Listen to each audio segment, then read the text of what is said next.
I am the Tofu Golem. Please enjoy the video. In this video, I will show how to make great value crescent rolls. Full guide.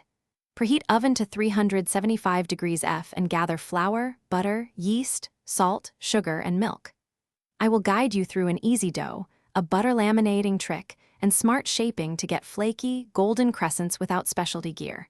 Follow pacing tips so your rolls rise perfectly, and learn quick storage ideas to keep them fresh for days. Start by mixing warm milk, yeast, a touch of sugar, and flour until a soft dough forms. Rest the dough until it doubles so air pockets develop for flakiness.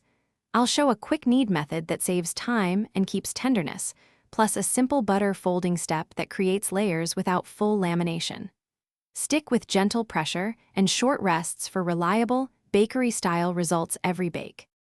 Roll the dough into a circle, cut uniform triangles, then gently stretch each piece before rolling toward the tip. This stretching helps create the classic crescent curve and distinct layers when baked. Space rolls properly on the sheet so heat circulates and they rise evenly. I'll cover timing cues and visual signs for perfect doneness, plus cooling tips so the interior sets without drying out the crumb. Thanks for watching. Consider subscribing if we helped you today.